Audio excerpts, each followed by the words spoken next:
Mr. Speaker, this week GAO published a report about the fiscal impact of Puerto Rico statehood on the federal government. In a 2012 referendum, a majority of voters in Puerto Rico said they don't want Puerto Rico to remain a territory, and more voters favored statehood than any other option. In January, at my initiative, a law was enacted to provide funding for the first federally sponsored vote in Puerto Rico's history. Meanwhile, in the past year, Puerto Rico's long-standing economic problems have devolved into a crisis. Every week, 1,000 of my constituents move to the States in search of opportunity and equality.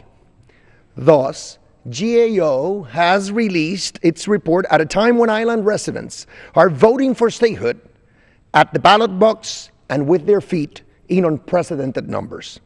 The momentum in favor of statehood continues to build with this report, which supports the conclusion that statehood will be beneficial to Puerto Rico and the U.S. as a whole.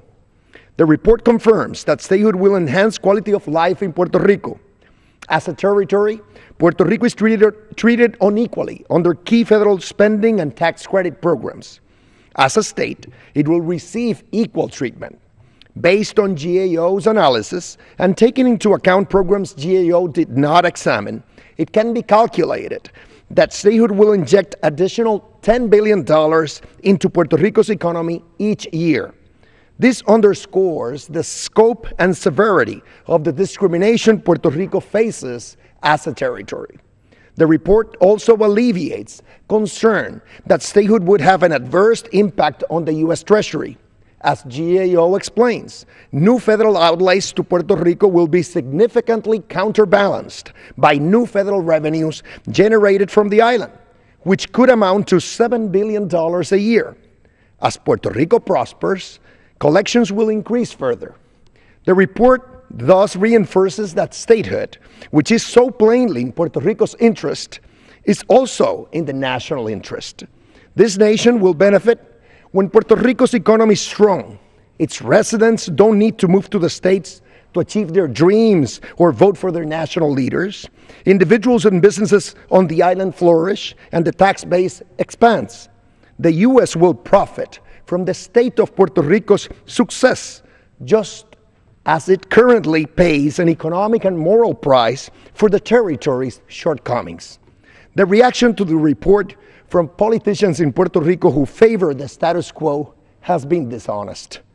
Their strategy is clear.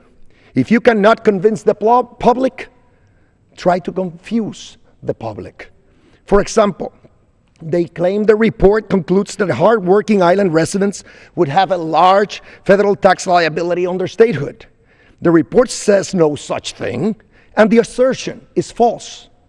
A typical household in Puerto Rico will pay the same or less in total taxes under statehood than it pays now, due to the application of federal tax credits and the ability of the Puerto Rico government to reduce its high local rates once it no longer needs to finance a disproportionate share of public services.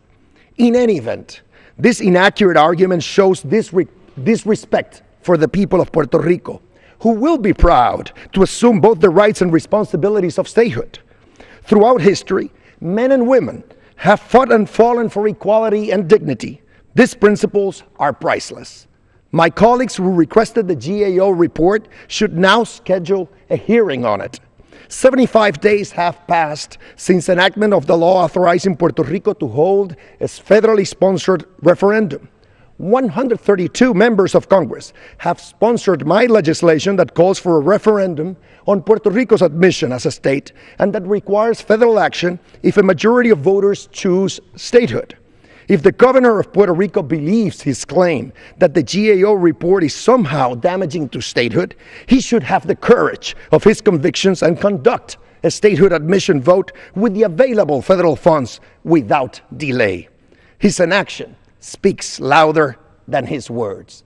I yield back. Gentleman yield.